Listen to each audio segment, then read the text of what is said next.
Hey everyone, how you doing? I hope you're all well. Today we're going to check in about some of the theories of religion that we read about, and I specifically want to focus on what we call the hermeneutics of suspicion. So hermeneutics is interpretation, right?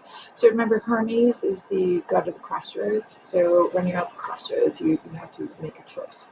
So the hermeneutics of suspicion specifically refer to the classic triumvirate of Freud, Marx, and Nietzsche.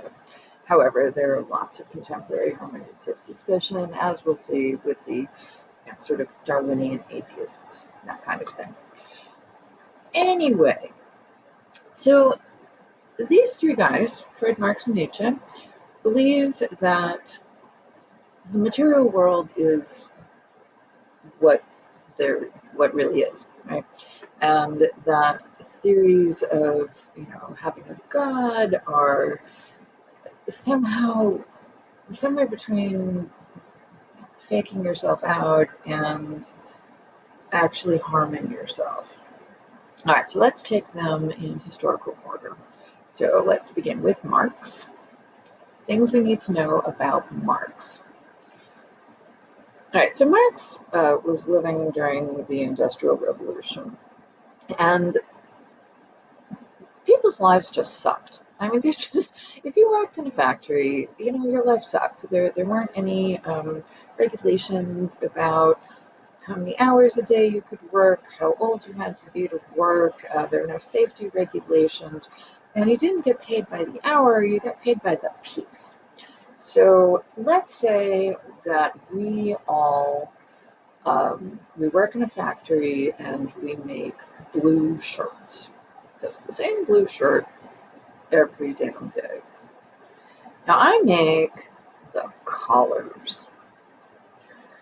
One of you makes the left sleeve. The other one makes the back. See where I'm going here?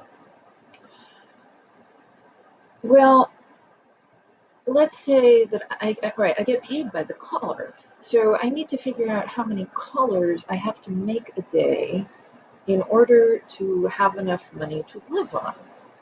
Well, meanwhile, I'm like sucking in threads. Literally, people died from thread in their lungs. It was just dreadful. And we've got these, you know, gas lamps that sometimes light us all on fire, and it's just it's a terrible, terrible system. And I'm just chugging along, and this dude over here is getting rich off of all of our labor, and we're not getting rich off of it. He is. And then at the end of the day, and this is what he calls alienation from your labor, at the end of the day, I can't tell which colors I've made because there are 25 of us making blue collars. Like, did I make that shirt? Part of it? Got no idea. There's a whole rows of shirts on racks, and I have no idea what I contributed to. So I'm not a happy camper, right? I'm unhealthy, I'm poor, I don't have pride in my labor. And so when we think about Marx, right, and we think about religion, the very first thing that should pop to mind is religion is the opiate of the masses. Now, what does he mean by that? He does not mean like it's an opium den. What he specifically means is that religion functions in the same way for his day that cable and beer in cans functions for us. So let's say you have a really crappy job. Lots of people have crappy jobs. You go home, and what do? You open a beer, you turn on the TV, and you've got 518 channels, people. 518. That's amazing. Right? So you just zone out, you drink your beer, and watch whatever it is you watch, and it just pacifies you enough that you don't think I need to change my life, right? we need to be treated better. We need to, organize as a collective and say, we're not doing this, right? You need to pay us more and improve our conditions and do this and this. So, but Marx says that that's exactly what religion, and he sort of specifically means Christianity here, given his time and location, is doing, right? It's like, well, my life sucks now. When I drop dead, woo, I'm going to heaven, and everything's going to be awesome. There'll be angels and Jesus, and nobody's ever going to, make me make shirt colors for all of eternity. It's like, that view is not only short-sighted, right, but it is actually dangerous. So the opiate of the masses, right? This thing that gives you just enough, take the edge off. Okay, my life sucks, but I'm not going to change it. Right? That is a problem. So he's completely against religion, and he thinks it's going to just go away when people's lives get better. Well, that remains to be seen. But anyway, that's Marx, number one. Number two, my boy Nietzsche. All right, so Nietzsche, Nietzsche hated everybody, but he hated everybody equally. So, he's not a bigot, he's just a hater.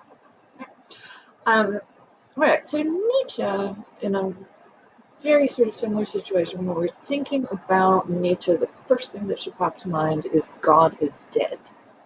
God is dead and we have killed him. What does that mean? So, how do you kill a god? Well, you just stop paying attention to it. What's going on in Nietzsche's day? So Nietzsche, by the way, was the first philosopher to use a typewriter. So that's kind of a handy way to remember where he is in all this, 1880s. And so Nietzsche is,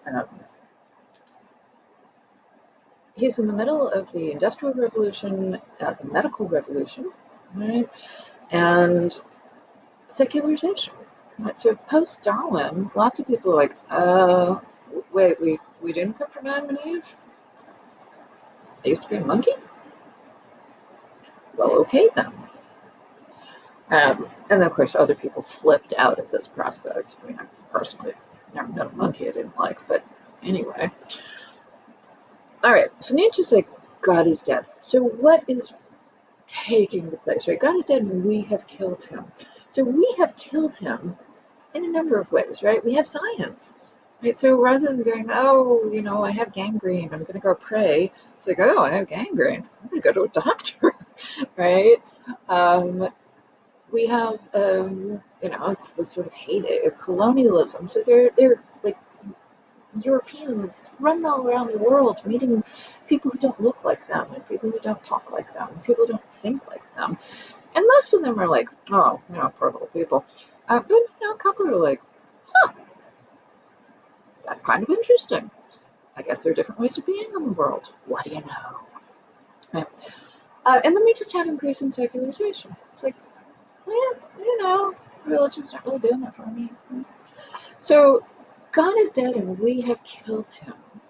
Right? So what are we going to do to make up for this enormous act? Right? It says, are we not ourselves going to have to become gods just to feel like we deserved to be able to do this? What does this mean by do we not ourselves have to become gods? It's like, well, if you just look around, a lot of people really do think that their thoughts are the right ones, and that there's real lack of humility, right, when it comes to what you believe to be true. Okay, so God is dead. Lastly, Freud. I know Freud gets a bad rap. Ignore those people. What you have to, when you think about Freud, you have to consider that he was Jewish in 1912, etc., Vienna. which means that he had a very specific cultural context, right? Upper middle class, but he couldn't jump that barrier because he was Jewish, right? So he couldn't treat Christians. So Freud started off as a neurologist and sort of backed into psychoanalysis. Okay, so Freud's big theory that everyone sort of makes fun of is the Oedipal complex. And the Oedipal complex, is taken from Oedipus Rex, says that what